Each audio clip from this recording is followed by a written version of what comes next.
It was truly the interview heard around the world, and I never talk about the royals on this show live at the Roxy, but today I do not have a choice because whoa,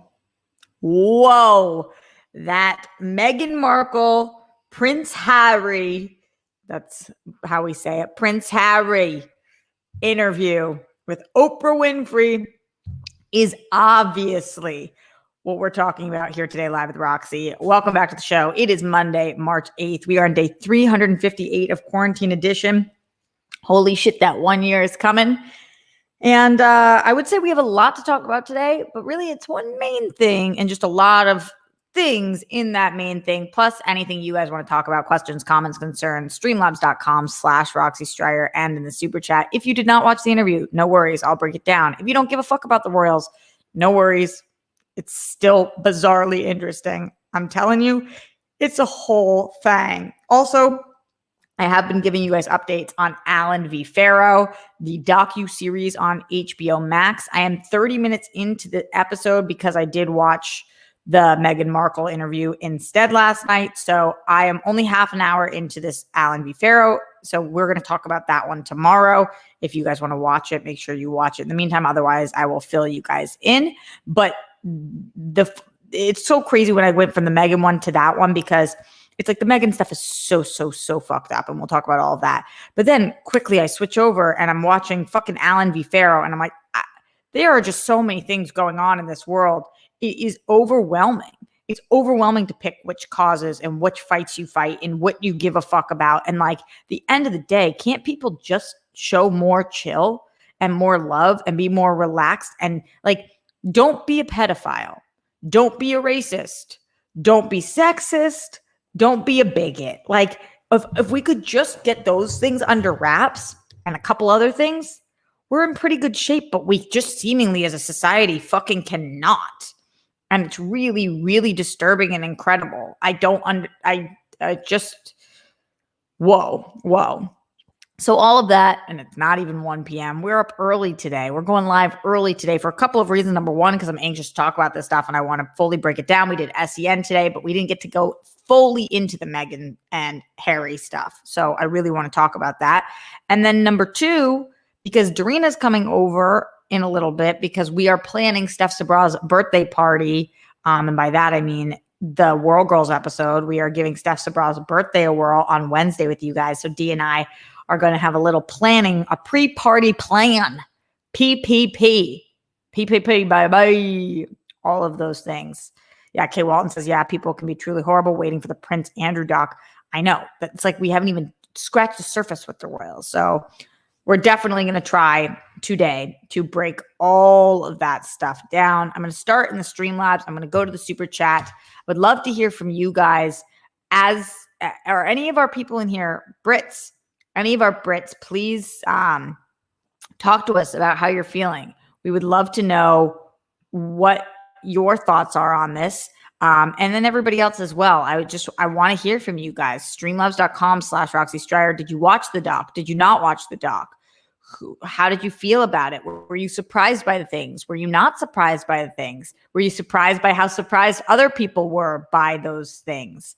I don't even want to say which team are you on because it's so past that at this point, but how are you feeling about all of that? Let me know. Starting in the Streamlabs, like I said, it is the 8th of March, which means we are officially starting with our dear friend and mascot of the show, Glenn Caesar. Actually, he wasn't the first one today, but I'll get to his right now. He says, hello and good afternoon, Roxy Rocks, RJ, Skittles, Chunk, GPS, Misdirection, Silver the Elf, Zilla, Queen Badges, Dimple, Schmodown, Modi. Much love to you, Grammy and Papa. Thanks for hanging out with us today. Peace, bunnies, hugs, and good stuff to you and yours. And then I'm going to go back and see what happened earlier today. I think we start with Logan James Kinniston, who put this in at 2 a.m. So let's see what's going on with Logan James. He says, "Hey, Roxy, I've mentioned before, but that I am interested in different cultures and religions, etc. That's particularly true when it comes to how they mourn, grieve, and celebrate their dead loved ones. So I love the World Girls, the Day of the Dead episode. Thank you. I've been wondering about the Jewish traditions of burying their loved ones the day after. Do they also have cremations the day after? And what would happen if the person had been killed, murdered, anything that would need a post-mortem or investigation? I ask because in 2006, my brother was killed, and I've been wondering if my family was Jewish, would we have been able to have his funeral the day after? And if it isn't too personal, were you able to have your mom's funeral the day after? Thanks, Roxy." All really interesting questions. Wow. My mom's come up a lot this morning. And it's not too personal. Thank you for asking me. In the Jewish faith, you're not allowed to be cremated. So that doesn't mean that Jews are not cremated, but if you are religious, you're not allowed to be cremated. You are supposed to get back to the earth as quickly as possible, but as naturally as possible. So you are supposed to be put into the ground in a special kind of coffin that deteriorates quickly with the bugs and the earth, and so that you become one with the earth quickly, but you're not supposed to be cremated, as you're not supposed to be burned. So you would not be cremated the next day, because in the Jewish faith, you're not cremated. Although a lot of the Jewish people I know are cremated. So, my dad wants to be cremated. A lot of people are cremated. That's just if you are really practicing the Jewish faith, you're not cremated. In terms of it, there's an investigation. I have had a couple of Jewish friends who have been in sticky situations for their death. And, they didn't know whether to deem a suicide or a murder or an accidental death of overdose. So different things happen at different times. And it's definitely case by case. The family would choose like a family would choose. It's not like if you don't get buried the next day that somebody's going to come and the rabbi's going to say, we're not going to bury you anymore, depending on how religious you are. But if you are religious, you are buried the next day, unless there's a couple of time periods where you get the following day. Like if you die over the Sabbath, then you get an extra day. So my mom died, and then she was not buried the next day because it was 10:36 at night on what was considered the Sabbath. So then we did not the next day. It was the following day. So it was the day after, which is how you're supposed to do it in the Jewish faith. So I hope that answers some of your questions. Let me know if you have more. And thank you for asking. Yeah. And like people, all Jews are different, but that's just talking about in terms of the religious element of it. Carly P came in after the show yesterday. Let's see what's going on with Carly P. Thanks, Carly P, who said, "Hey, Roxy, in my state, I recently became eligible to receive the vaccine, and I'm torn over whether or not to get it. I'm eligible because I'm school staff, but the classroom I'm working on is pushing to stay online due to being a classroom with behavior issues. So I'm not sure if it's okay for me to get it when are so many at higher, maybe when there are so many at higher risk than me. If we stay online, which is likely, should I get the vaccine since I'm eligible or wait like everyone else? I'm very torn on this. Many of my friends have advised me to take it as soon as I can, especially since I have minor asthma due to my allergies, but I wanted your take." This is the question right now, Carly, and I would love to hear from the rock stars as well. What do you guys think? Do you guys think Carly should take it or should not take it? It's really challenging. And by the way, if you came here to talk about the Royals, guys, look at the time codes thanks to Rob Fishbeck and just fast forward. We will get there, but first we got to talk to the rock stars. I think this is a really challenging debate. Here's what I think, and here's what I've been advising. And if this doesn't feel morally good for you, you have to do what feels good for you. But I believe as long as you're not cheating the system, you should get the vaccine when it's available to you. Because A, they're throwing out vaccinations. B, you don't know that if you don't get it, it's going to somebody who deserves it more than you. And I put that in quotations because it depends on what you believe by deserves. You are a teacher. You are eligible. You never know what's going to happen. And so you might be pushing to go online more, but then in 2 weeks, they might say, never mind, we're going back into the classroom. You just don't even know. So I really believe that when it is available to you, and this is what my doctor said to me, get it however and whenever you can. When it's available to you, to any of you guys, get the vaccination. And they're saying that hopefully by May, anybody who wants one will be able to get one. And I think that if you get the vaccination, you're also part of herd immunity. You're also helping protect your loved ones. You're also then, if you get the vaccination and you are feeling like, wow, I wish other people had it, then maybe if elderly people were not able to get it before you or whatever that is, maybe you do something good. Maybe you grab groceries for somebody, or because you're vaccinated, you're able to help more people. But the more people who are vaccinated, the better. And it's been a bizarre rollout. So I think that get the vaccination as soon as you can and when you're eligible. Let's see what the rock stars are saying. Okay, the rock stars are saying, Garth says, take it if you can. They're throwing out doses, so it's never a waste. Evan says, I think experts are saying to get vaccinated as soon as you're eligible. John G says you may end up back in person anyway. Totally. Thunder God says, I see no reason not to. Being school staff is a justifiable reason to get it. Simply Emily says, I vote get the vaccine if you can. And then Mason Allen says, I think being a teacher, you need to keep yourself safe too. Quicker we are all vaccinated, the better. Manny says, I believe the person should, as a person that has asthma like I do, then I say take the vaccine. A lot. I think you're getting all. Pink Sweet says, I think Carly should get it. You never know what your school will say in a few weeks or months. Totally. I think that means that most of us are on the same page then. I try not to feel guilty about it and just try to be the best you that you can be. Look at these random little hairs. They're just really out to play today. Keep us posted. Thanks, Carly P. Appreciate you. Thank you for sharing. Texas teacher in the Streamlabs, streamlabs.com/Roxy Star says, hello, Roxy, still clean and sober. And I did a thing for the first time in a year. I looked it up. The last time I went out of the house other than work was a year ago on Sunday, where I went to see Come From Away. Then what's Come From Away? Is Come From Away a movie? Then COVID happened. Yesterday, I went to a baseball game. There was a college baseball tournament held in Houston for Shriners Children's Hospital.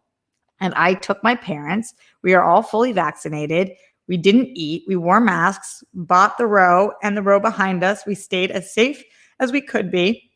Felt nice to get out of the house. After it was over, I went home and did my normal of stripping and washing my clothes. But for that 3 hours, I was just a man watching baseball and loving life again. Who needs heroin?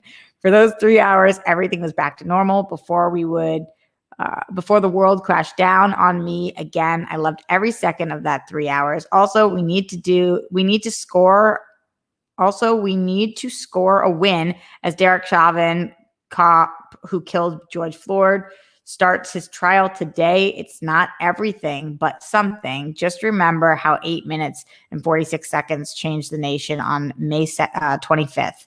I used to teach that choke technique he used while I was in the Army, and it hurts to think that I used to teach this, but every day I walk forward. Much love.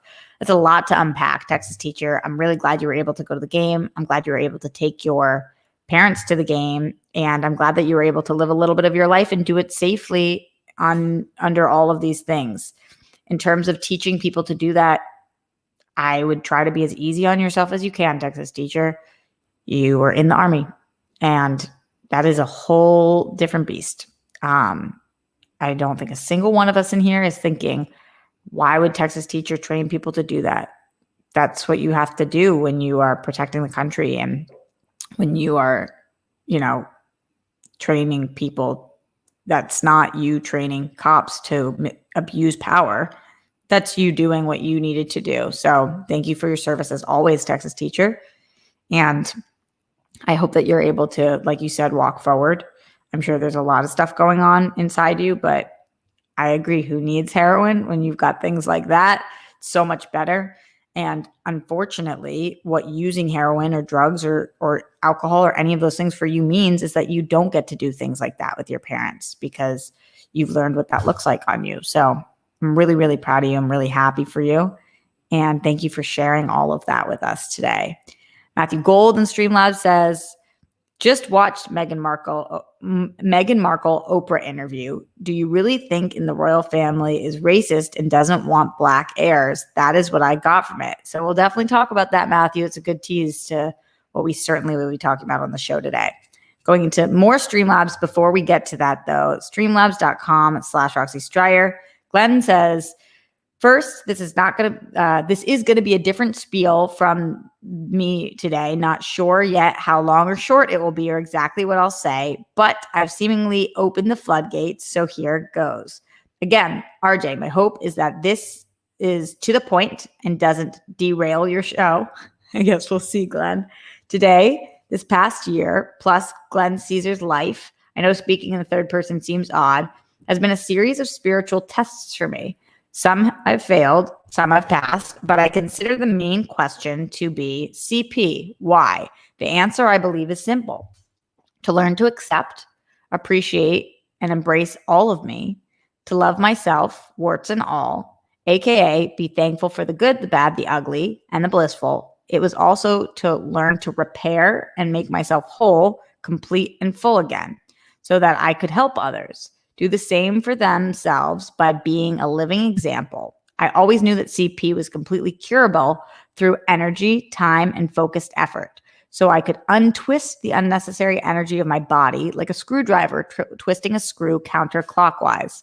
And now, since this morning, I've been repeating, I love myself, I forgive all others, breathing, visualizing, and repeating the sacred sounds to have my energies spinning to the left, unleashing the tears of pain, regret, relief, etc. But also causing aches and pains in my abdomen, lower back, hips, and parts of my legs to vanish. Wow, that's amazing. Likewise, as the tears begin flowing, some are still flowing, I also felt some aches and some pains awaken in my calves and toes as nerves/nerve endings were waking up. Tears of sadness, grief, or even self-hatred are bad, so long as they come with the words of self-love and forgiveness, which leads to true deep healing. So thank you all for making me cry today. I have not had an appropriate cry like this in many years. Sometimes you need a good cry. Thank you, RJ, Grammy, and Papo for the continued unspoken reminder, but also RJ for giving me a cozy, safe place just to be Glenn. Oh my God, Glenn, you're gonna make me cry. When I begun to forget who I was and my answer to CPY. Thanks for reminding me all our own words have power over ourselves. So I'll be here live at the Roxy and the World Girls and around, not as vocal on a daily basis. And Roxy, I still want to support you and the World Girls always. That's never going to change. I'll DM you on Patreon, but the universe is speaking louder than my own voice and I hear it.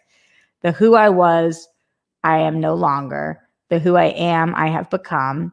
That who I could be, I am becoming. I get to define who Glenn Jeffrey Caesar is, spelled Joffrey, so I don't know how it's pronounced. And so now I can return to putting my energy, time, and focused effort into repairing the bent parts of me. Again, I didn't plan on writing all this in Streamlabs, but Roxy read out loud. But apparently the universe had her plans for me today. RJ, hope all of these messages haven't derailed live at the Roxy. Not at all, Glenn. Not my intentions. If so, apologies. Thanks for reading.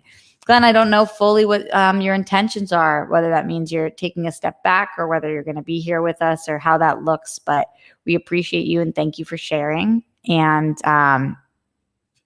thank you always for being here and showing up and continuing to support and continue to take care of yourself.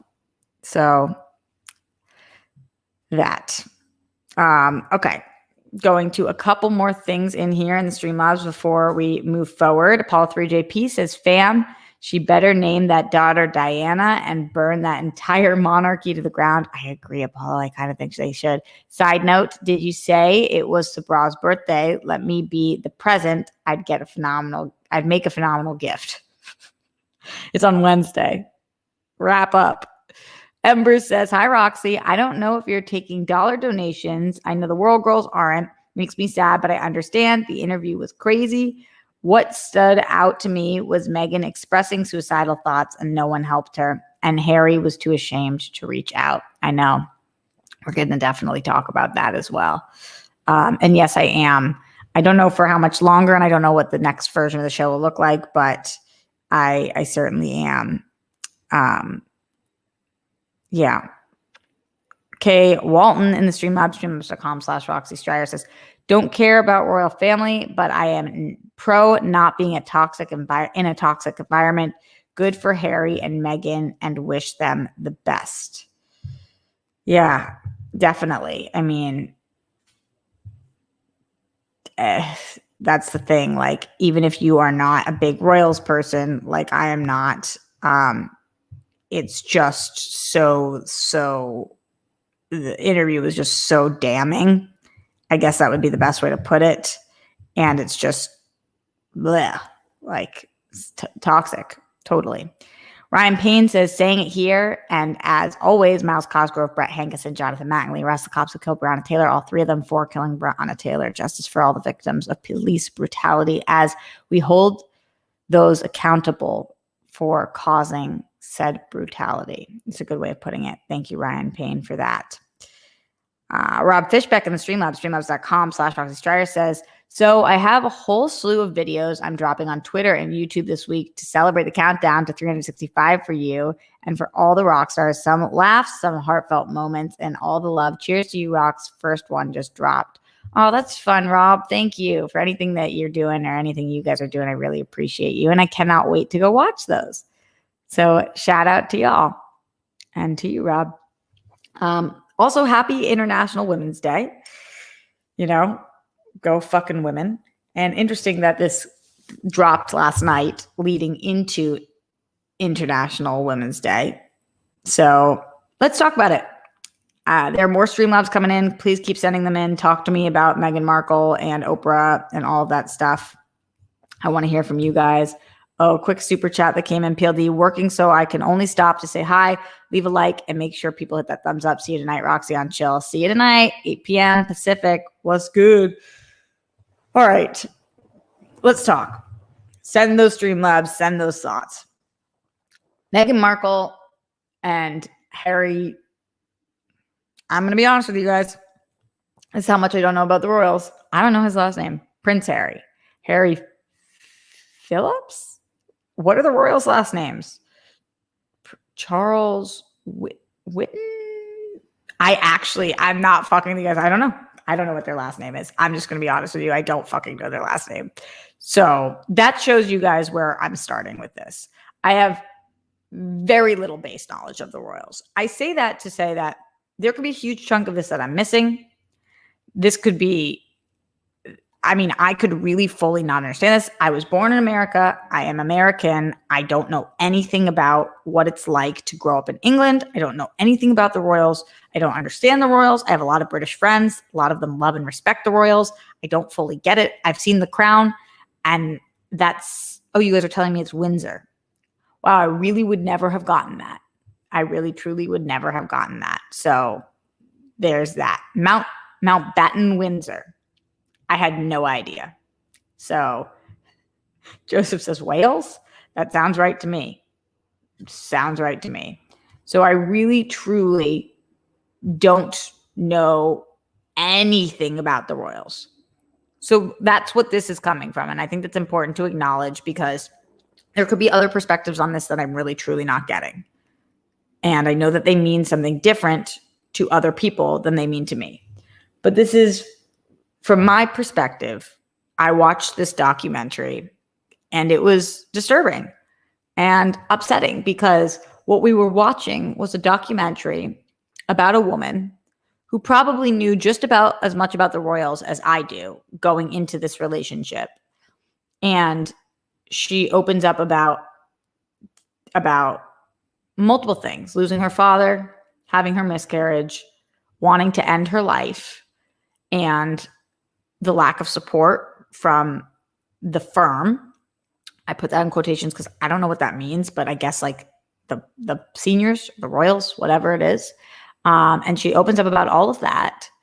And she opens up about the underlying racism, and actually not so underlying, the overt racism, and all of the things surrounding Harry and Meghan's departure from being royal.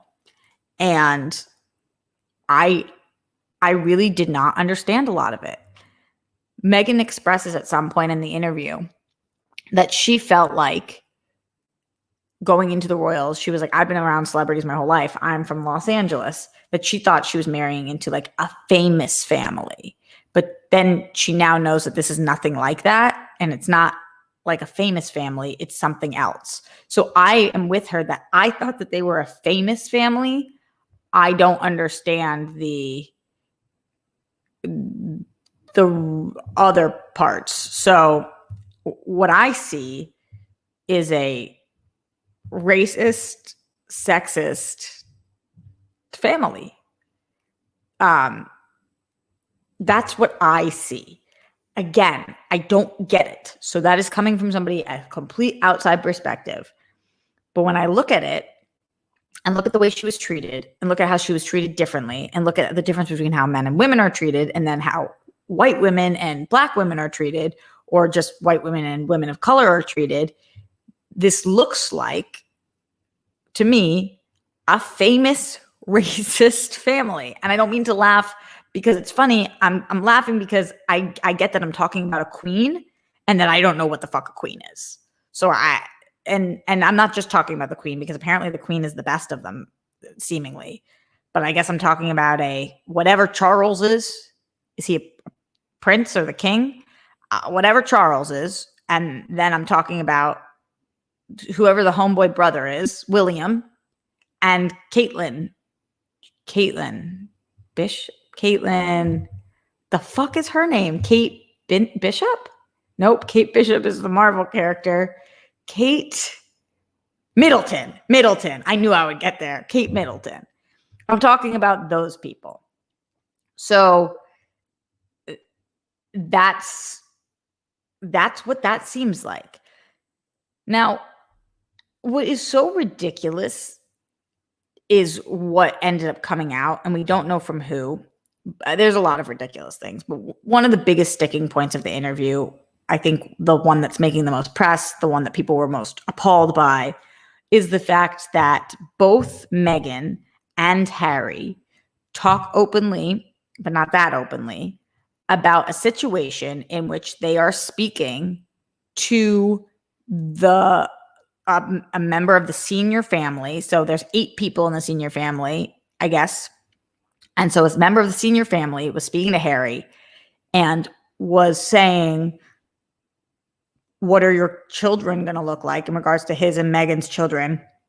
With the implication being that if they were too dark, then they would not be accepted or royal, or some kind of implication there. Which is obviously disgusting. I saw Perez Hilton tweeted out saying they're obviously talking about the Queen, right? And I don't think they're talking about the Queen. I think they're talking about Charles. But again, what the fuck do I know? Oh, I see my friend Winston in here. Okay, Winston, by the way, if you're free right now, I'll send you a link. You can come chat about this. Winston says, here's the thing. Even if the Queen is the best of them, she's in charge. She says one word and this stops. Remember, it's no longer enough to be not racist. You have to be anti-racist. So the Queen's in charge of the family? Is that how this works? I thought that the Charles was in charge. Isn't that a show? Charles in Charge? I thought Charles was in charge. Is Queen Mary? Nope. Queen Elizabeth the head of the snake? I thought that Charles was in charge. Okay, Winston says he's got 5 minutes. Maybe he can explain this to me more than because clearly I don't know shit about shit.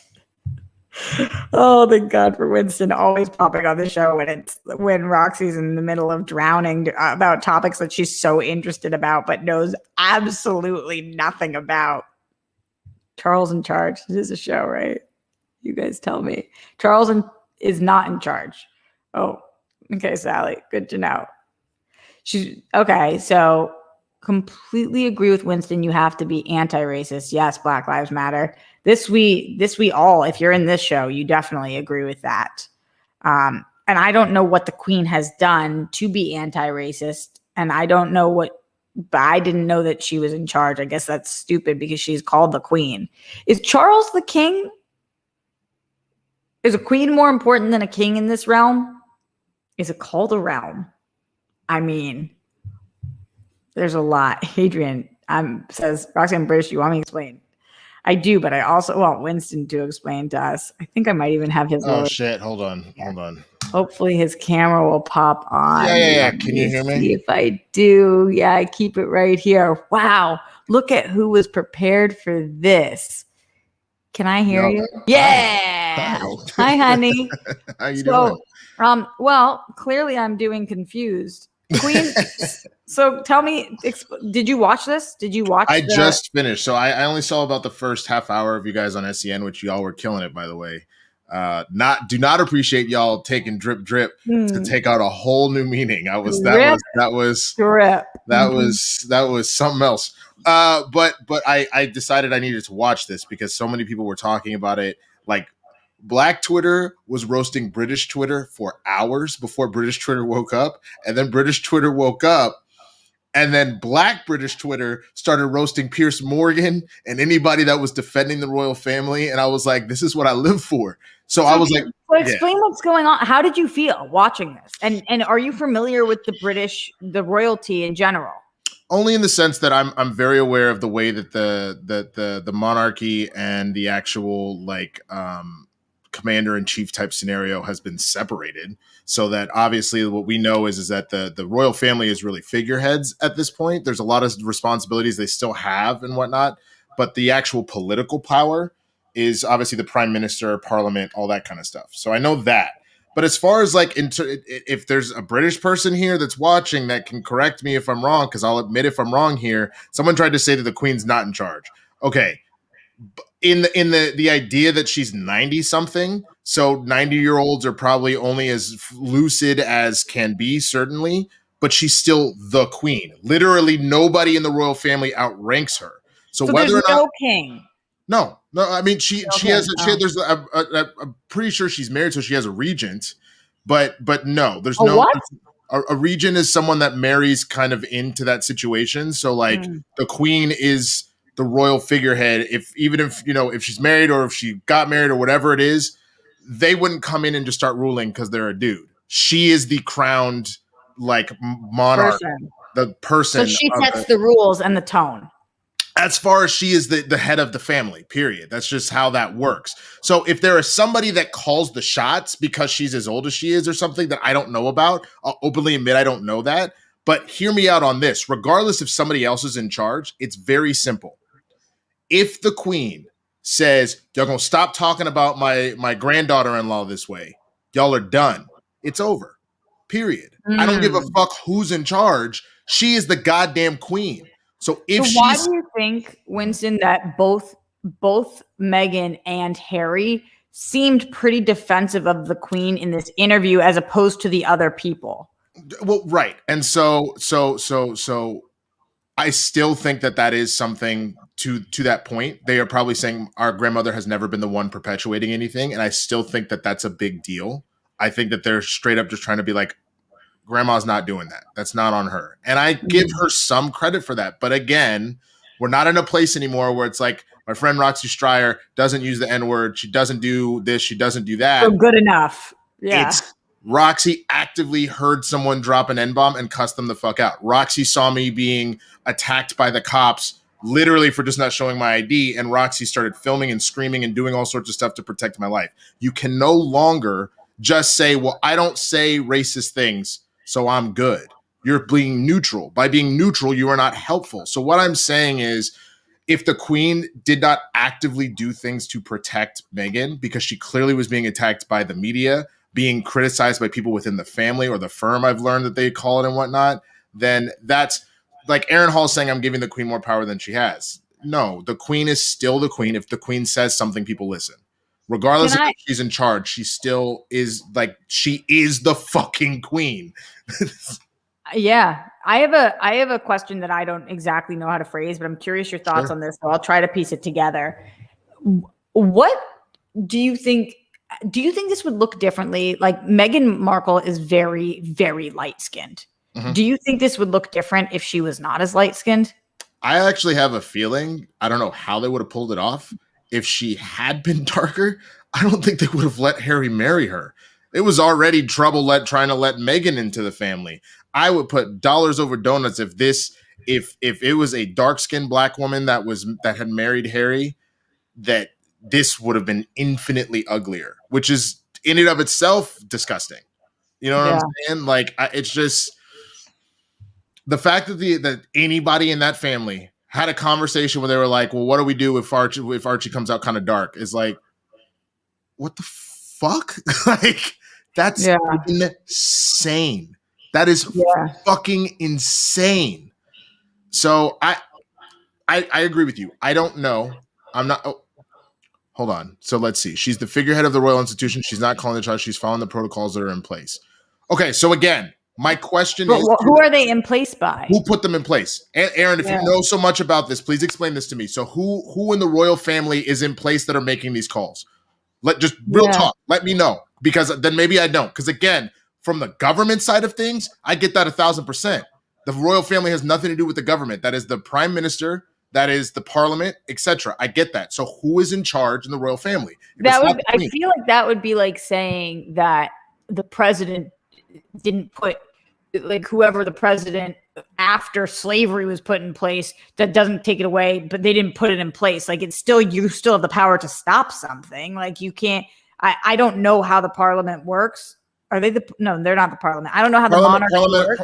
No. The monarchy is the royal family. So I don't know how the monarchy works, but I do believe that even if what you're saying is she didn't put it in place, like the people who died before her put it in place, she's still executing their rules. So she still would have the ability to take it out of place. Like, just because something is the way it's been, this we know, doesn't mean it's the way it should be. So I don't know. I am confused on, I don't know whether it's almost like Stockholm syndrome with them, where they're like, she was the best to us of the people, so we like her most. So really she's incredible, but really she's not incredible. It's just by comparison. Or whether there's still some level of fear here because she's the motherfucking queen. And it seems like the queen's got all of the power. And also, like, there were so many different layers of, I mean, the protection part. I don't know what stood out to you most, Winston, but the lack of protection for Archie was like such a powerful part of the interview to me, because it was like, these are still people who are probably afraid, whose families still know where they are, whose family is willing to out them to the press, and they're not, and their son is physically not safe because he's mixed. That's what it seemed like to me. Yeah, that's exactly what it seems like. And Aaron Hall again is saying not one individual is in charge. It's a bureaucracy that's been in place for centuries. Okay, again, I understand that, but the same thing could be said about the way the police department is run here in America. The same could be said about any number of systemic issues. I'm not talking about if the queen made a declaration, all of a sudden she could just change law in the country or whatever else. But what I'm telling you is there is still power that she wields by the simple nature of her being the queen. Period. Yeah. That's what I'm saying. And the thing is, what are you going to do? You're really going to tell me that if she stepped out and say, y'all need to stop harassing my granddaughter, enough with the racism with my granddaughter, you're telling me that the royal family is going to off the queen or something? That doesn't make any goddamn sense. So what I'm saying is, regardless of if she's really in charge of how the family's run, by the nature of it, she technically has the power in the fact that she is the highest ranking person in it, whether or not she's in charge. So the way that, like, Cheney, for example, was vice president, but everybody was like, well, he was actually the one running things behind the scene. Bush was just kind of like, hold on, Adrian, I'm not saying that she has the power as a government official. I'm saying as the royal figurehead, if she tells the press to leave her fucking family alone, they will stop. Okay, so this is what Sally said. Sally says she doesn't speak directly to the public about this sort of thing. They issue statements drafted by the firm. They continue to use these words like the institution, the firm, and I think that was so confusing for me because I'm like,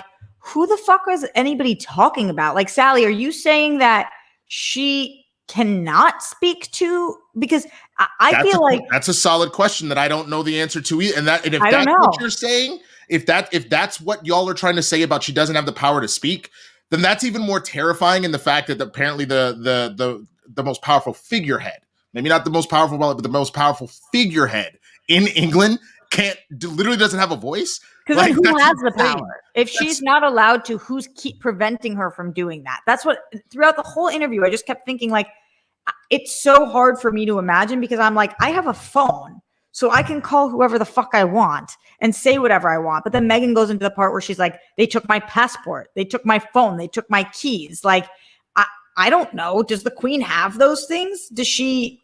I think so. I think but I don't know. And then who's keeping her from that? What the fuck's actually going on here? Right. And all I would say is regardless, a lot of people are saying stuff like as far and the only thing that I'll say is some people are saying, okay, she's like in her mid-90s, like give her a break. I will give a small amount of pass for that if you're trying to tell me that she's maybe not as lucid as we think she is. But the argument of that's not how it was done in the past, that's not how it's whatever, that is a sorry excuse for things because the same could have been said about what Harry did, but he did it because his wife and his family were threatened, and he's like, enough. And what did you think about Harry, Winston, during this interview? How did you feel about him? I think that as I watch this, that is the perfect example of what it is for a man to stand by his woman, by a partner to stand by their partner. She straight up was like, I'm being threatened. I'm unraveling. Like the fact that she openly admitted she was contemplating suicide. That is what a partner does, is that the minute you see your person needs whatever it is, you step up and you do it no matter what that sacrifice is. And like, that's the thing, is that he loves her without a shadow of a doubt. And that was put on display, is just to watch the two of them do essentially say, fuck it. Like we'll walk away. Like he clearly really loves her, and it's touching to me to see that because, like Malcolm X said, the most unprotected woman. The quote is the most unprotected woman in America is the black woman. But the idea really is the most unprotected person in the world is a black woman, as has been proven time and time again. It doesn't matter what fucking country you go to. So there was one part where he said something that I was like, I am curious how people feel about this, where he admits that he was embarrassed or ashamed to admit that she needed help. And I was thinking that must have been so hard for her that he was ashamed to admit to his family that she needed help, because I just picture, obviously it'd be so different, but I picture if I'm dating somebody and I picture if I am contemplating suicide and I tell that to my partner and my partner says to me, I cannot tell my family that because I'm ashamed that you're feeling that I didn't know how to feel about his. I was glad he was honest about his feelings. Yeah, but that was kind of a lot to hear, and I'm still trying to unpack that. Yeah, there's a lot there. I think the other thing that's crazy to me, and I think that they're. I'm curious, Lin, where you're coming at from this. People keep saying no, their distinction must be made between mixed and black. I would love to know where that's coming from. I would love to know where the fuck that's coming from. Yeah, Lynn keeps saying that to me, that I keep calling her black and she's not, but I think, but she is black. But right? she is though. And so like, here's the thing. The one drop rule is an insidious, fucked up rule that came out of slavery, specifically to be like, if you had even one drop of black and you were black, therefore you could be a fucking slave. So that's where that kind of comes from. But the thing is, the reason why black people do that all the time and we always claim our own, even if you're a quarter or an eighth or whatever, is because the world will still treat you like a black person if you present as such. There's a reason why they talk about the paper bag test and everything else. So like, that's the thing. She's not like what ZB just said. She's not white enough to not have this happen to her. She is black enough that they have been going at her non-fucking stop. So until you actually can prove to me that her having some sort of blackness in her is not at the core of this. I understand. Okay, I'm about to get angry, so I'm gonna. I don't know who this. I don't know who this Lin Lin even is, but it's really not cool what you're doing. Especially because I am acknowledging that she has a white half to her, that she's biracial. I'm not taking away from that, but the part of her that's being attacked is the black part. of her. Yeah. That's the thing. The part of her being attacked. Let me say that again. The part of her being attacked is the black part of her. So that's why it's important. That's why people keep saying that. Yeah. Period. Where is that coming from, Winston? Because I hadn't heard that until Lin Lin in here. So that The what? You think that is coming from people who are darker skin, so they feel like Meghan might have it easier than them, and so that's why they're trying to distinguish? Or where is that sentiment coming from? There's something in that, but like there's this thing that has to stop about determining people's blackness, especially because part of the issue with that is I look at, for example, what happens with Afro-Latino culture or Afro-Latinx culture. Yeah. There's a lot of colorism that happens in the Latin culture that do not acknowledge darker skinned Latin folks. That is something that happens around the world. People will not acknowledge darker skinned people in various cultures. It is a huge fucking problem. And so that's why I understand that there is that ultimate generalization. Because, for example, Barack Obama, everybody calls him the first black president. Well, technically speaking, he's the first biracial president. The same could be said about Kamala Harris. She is technically not just the first black vice president, she's the first black biracial vice president. So, like, right. I get that. But the truth is, at the end of the day, you know how people come for Barack? You know how people come for Kamala? You know how people come for Tiger? They come for people that are biracial like that at their blackness. That is why people generally will just use the term Barack was the first black president, etc. That doesn't discredit anything of the other part of their heritage. Just literally look at how the world, not just America, but look at how the world treats people of darker skin. That is why that so quickly we'll just say so-and-so is black, because that is how I would love nothing more than to be proud of my culture and my heritage, but to not always be perceived as a black man. You know what I'm saying? But that's not how the world works. You don't get to turn it on and off. Yeah. I do not. And so I am infinitely proud of my black skin. I'm infinitely proud of my black culture. I'm infinitely proud of my people. And the truth is, when people say stuff like, I don't see color, nah, miss me with that bullshit. The whole fucking world sees me as a black man. So acknowledge me, because to say you don't see color is to say you don't see that culture. You don't see all that stuff that makes up me, other than just the fact that I am a male. Or, you know what I'm saying? That I'm that there is so much more to me than that. There is so much more to me than that.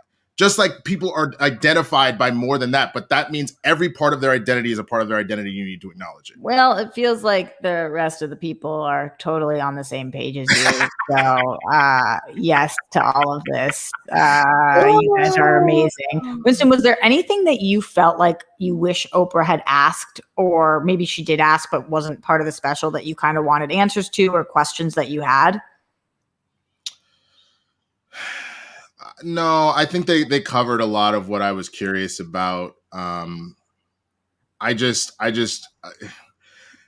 makes me so sad that the quote that I think came the most out of this was Meghan saying, I believed them when they said that they would protect me. That's what she says, her one regret.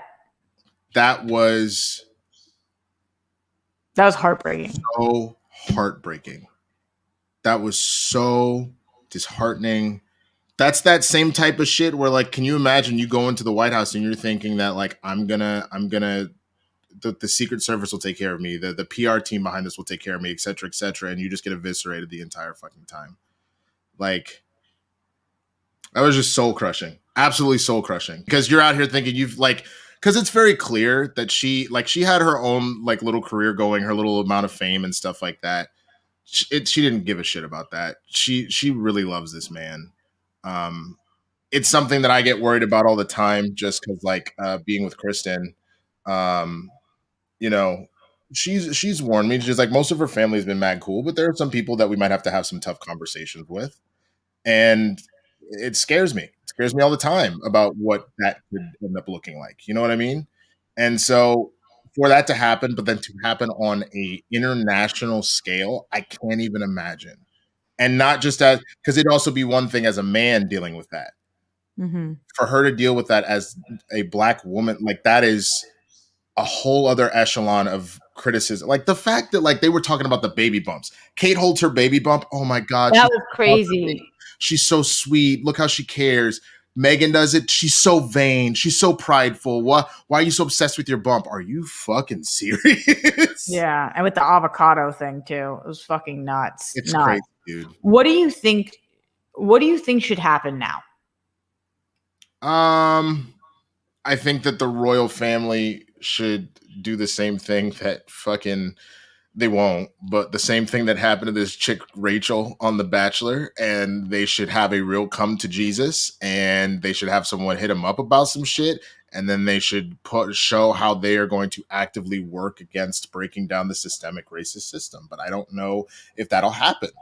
I like in the same way that racism in America, like we get a little better here and there, but shit, needle didn't really move. I don't expect them to do that. I expect that we'll be over this tomorrow.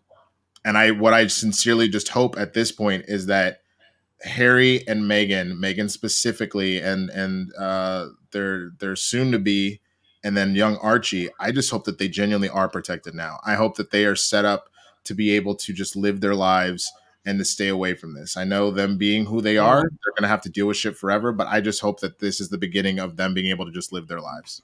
Speaking of being protected, shout out to fucking Tyler Perry, the hero of the entire interview. I didn't like the funny thing is I have my own back and forth with him personally, just from stuff I've heard about him in the industry, but I got to give him a lot of credit where credit is due. And this is one of those major moments. And he's showed up time and again on. Wait, I don't even know if I want to hear about the interview. I love him so much. He's like such an idol of mine. Not good things. It's okay. The biggest, we can talk about it later at some point, but there's a lot of conversations about him and how he pays writers and stuff like that. That's another conversation for another day. Including the fact that like I think the most interesting thing that I heard out of like the Vox Explained series and even Bernie Sanders and stuff like that, there really isn't such a thing as an ethical billionaire. In order to earn $1 billion, you did something. And it doesn't necessarily mean that you were out here like giving child labor, but you did something that kind of fucks somebody over to get that much money. It's just the truth of the matter. Like there's no way to amass that kind of wealth without off the back of somebody else, period. So you said that you think that we'll be over this tomorrow. Do you think that the royal family is actually not going to take any kind of hit for this? You don't think that this will affect or change anything? I like to believe in stuff like that, but I'll be honest, that to me is like kind of fairy tale stuff. When I see it, when I physically see it with my own two eyes and hear it with my own two ears, okay. But until then, I expect this to be business as usual. They take a little bit of a hit, and people do what most people do when PR hits happen, and they're not bad enough to really enforce change. They're bad enough to look bad, but they know it's going to pass. You kind of write it out. You might give a half-ass apology. You might say nothing at all, but I don't see it. Do you think that Meghan is going to, like, at the end seemed like Oprah was really trying to show this is a true love story and things are going to be great for them. Do you think that part was like legit? You think that this is actually going to be a nice life that they're going to live together now, not as part of the royal family? I hope so. Yeah. I genuinely hope so. But I these tabloids loved making a big deal out of this. I think even like the Piers Morgan is having another one of his little racist resurgence today. Like I think that the truth is, unfortunately, the news, media, tabloids, all that kind of stuff thrives off the drama. So like, again, the story's only going to be so hot for so long, and they'll write it out. I just don't see this being the thing that changes everything. When you were watching it, was there ever a time in which you did not feel like you were on Meghan's side, or the whole time, every word she said, were you just like, I totally see how this happened and where she's coming from? There's enough evidence that I didn't ever need to question her. Yeah. The tabloids alone of comparing Kate and Meghan was enough. Like that's you literally there's a smoking gun as to because what she's talking about is the type of respect that she's receiving by the royal family, by the media, by everybody, let alone her safety.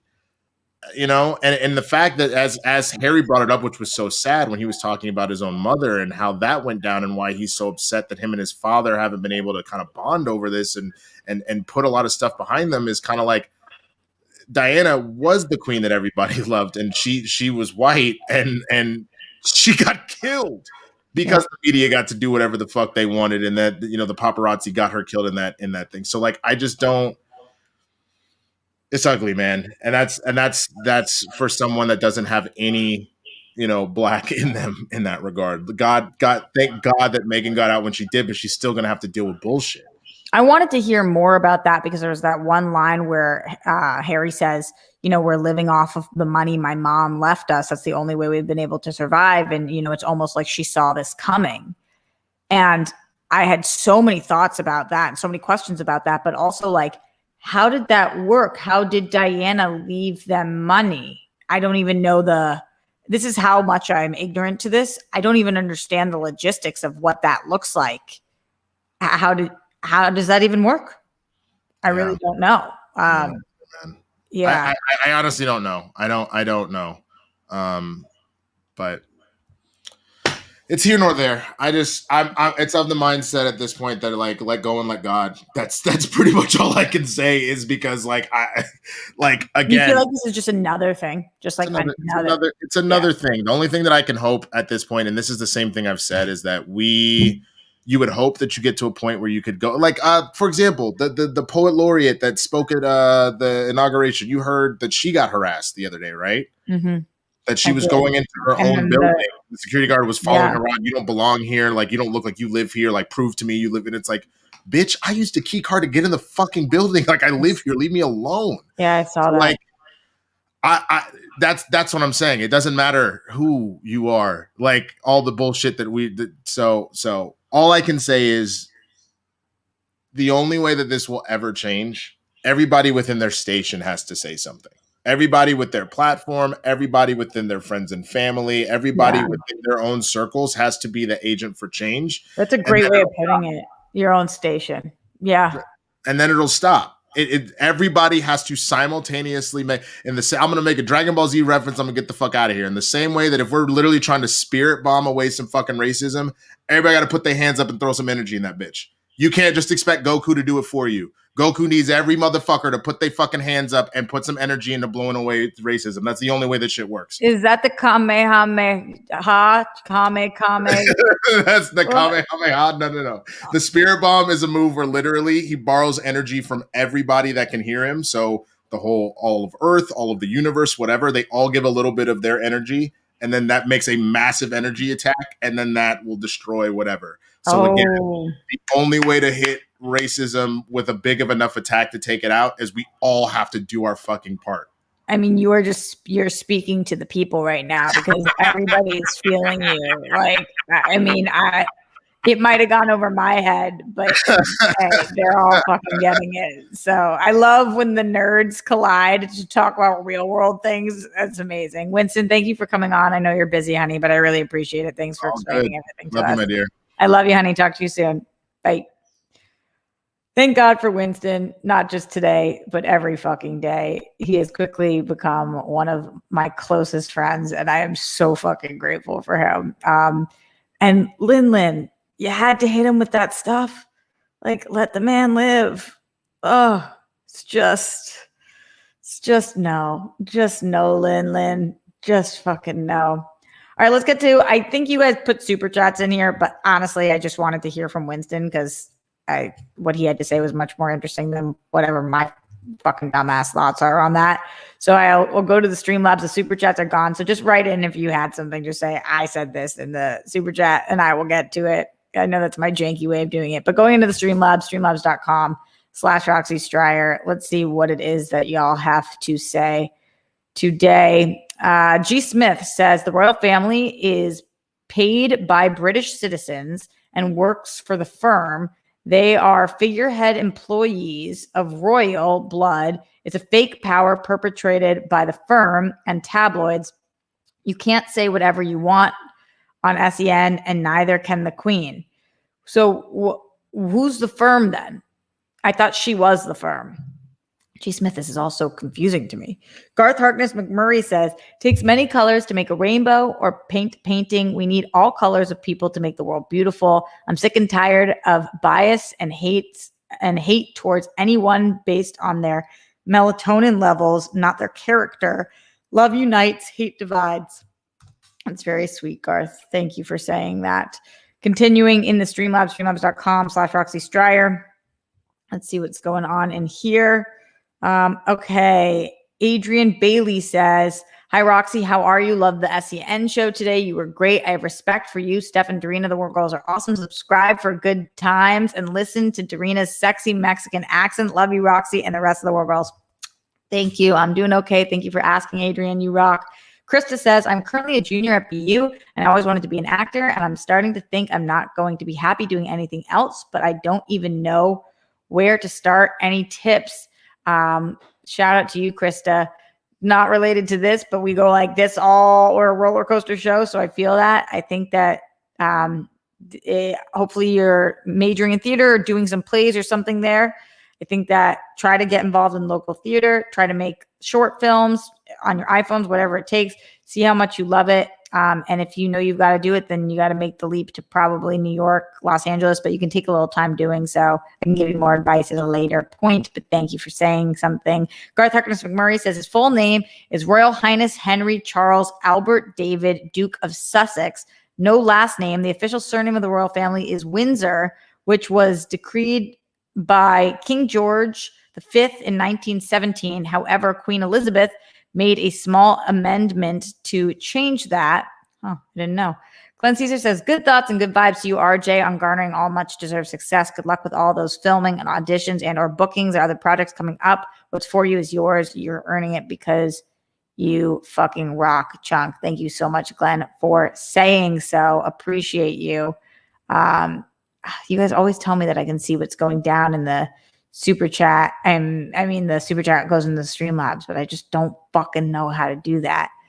Also, having no last name is very Madonna-esque, but you're not acting very Madonna-esque. Glenn also says, thanks for being there and here for us. Congrats, good thoughts and good vibes and all that's in the works and unfolding for you in 2021 and beyond. Again, fuck yeah to the new life chapter. Roxy's the best. Roxy number one. Yeah. Happy Roxy days. Keep crushing it. Positive thoughts to you, RJ, and all the Rockstars world friends who show up and give their support whenever, however they can. Don't forget, when it gets tough, even if you're by yourself, you're not alone. Everyone who's battling, keep on fighting. You're a winner. Please remember you're kind, you're smart, you're unique, and being so unselfishly loving and supportive of others, including strangers on the internet or not, makes you worthy as such. Your story is important, deserves to be seen and heard. You are appreciated. Once again, let's fucking go, Smets and everyone fighting for today, tomorrow, more. Smash cancer, be most excellent. RJ and Rockstars, show up for people who need it. That makes you so cool, humane, and worthy. Cheers to fuck yeah news in 2021 and beyond for you. I'm still crying. I'll try to wrap it up with this after the last bit of my usual spiel. Thank you, Roxy, for being awesome, letting me support and calling me the mascot of the show. Thank you, Rockstars band and world friends, for letting me be one of you, the cool people, sending bunnies. So much love. Thank you for that, Glenn Caesar. Apollo 3JP said, how they treated her is bullshit. It's racism disguised as tradition. Burn it to the ground, Angela Bassett style. Apollo, we're here right now. Recently found out my blood goes back to South American royalty. Wow, damn. My life is still the same, but it's cool. Winston putting a good word for your boy. What was Steph? You're funny. You're funny. Apollo, sometimes we hear and then sometimes we just not. For those of you guys, again, who had anything going on in the super chat, please let me know. I can try to find them, but Swaggy Bird. LOL, the Queen is Christian. If Christian wants something to say, wants to say something, he can. Yeah. I mean, I've never heard anybody silence Christian, so I don't even know that that's possible or doable. Just saying. Just throwing that out there. Winston speaking facts. Mike, this we know. This we fucking know. All right, if I go into here, What, I go into the part that says, isn't there supposed to be? Yeah, there's a part that says super chats. Let's see if I got this. Okay, the most recent super chat says it's from March 1st. This shit does not work. I'm telling you guys, for those of you guys who fucking know how to do this, I just don't even understand. I don't understand. Don't understand. That means we're going to get out of here. Shout out to all of you guys. If you sent in a super chat, I'm in here. I'm trying to look for it. For those of you guys who did, much love. Thank you so much for the support. I want to give you your shout outs. Rob says there's a tab. I know I clicked on the tab, Rob, but then when I click on the tab that says super chat, it says the ones so at the top it says donations list, top donors, band donors, super chats. And when I click on super chats, the most recent date is from Todd Fair on 301 that says, do you guys think they should have a Golden Globe this year during a pandemic? And that's the most recent one. I don't know why. Jake always tells me this too. I don't know why mine's like broken or some shit. Just doesn't fucking go through like that. It's bizarro. Shout out to Mark Jason Ali said take care, but I meant to click on Ryan Nelson who said shout out to the rock stars. Shout out to you, Ryan. We're gonna be working with Ryan because Ryan is actually engineering our entire marathon, which is gonna be fucking legit. It's on the 21st. Everybody stay tuned for that for the World Girls. It's gonna be huge. You guys know I've been talking about that a ton here, and I'll continue to talk about that. And thank you guys for talking to me today about the royals, but really we're talking about the shit that actually matters, and how that relates to the world and how women are treated, and especially women of color are treated, and black women. And yes, she is a black woman, and this we know based on today's show. So don't fucking at me, Lynn. Before we get out of here, a big shout out to all of you guys. I know that these times are tough. I know that interviews like this can be very triggering for some people, and I know that it's really challenging to be triggered and then be alone and not be able to see your loved ones or your friends or anything. So thank you guys for being in here with us. And Rob, as I said about Alan V. Farrow, I'm only halfway through, so we're talking about that tomorrow. We're going to be talking about that tomorrow because that half hour that I saw is very damning and fucked up. But we can only handle so many fucked up things for one day, and today was about this. Happy International Women's Day. Shout out to all of my ladies in here, all of the incredible women, Susie Easton, Sulu Bonino, Brittany Parker, Legoland, Pink Sweets. Ladies, where are you guys at? Give me shout out so I know that you're here and representing. Kay Walton, all of my people, Sarah Mill. And I'm so sorry I'm going fast. If I misgender anybody, is not my intention, and please let me know. Or if I've missed anybody, you guys are great. And Pink Sweet says it best: vagina, vagina, vagina. And women that don't have vaginas, shout out to y'all. 100%. It's not the vagina that makes the woman, it's the woman that makes the world. You heard it here first. So all of that. Much love, my friends. Sally Mercedes, yes. Happy to give you a Royals breakdown at some point. Literally, I need it. Shout out to Lauren as well. Loving the ladies SEN this week. You and me both. All right. Simply Emily, yes. All the women showing up for International Women's Day. Sometimes you guys are quiet, but boy, are you fucking mighty. And you are such a huge part of the rock stars and the World Friends. Don't shit on my lawn. It's a good point, Jake. It's a good point. All right, much love to all the people in here blowing your internet. Don't trend with the Holocaust. Try not to be a racist piece of shit, if you can. Make your bed, put down the toilet lid, all the stuff. And I'll see you guys tomorrow on SEN and then live at the Roxy.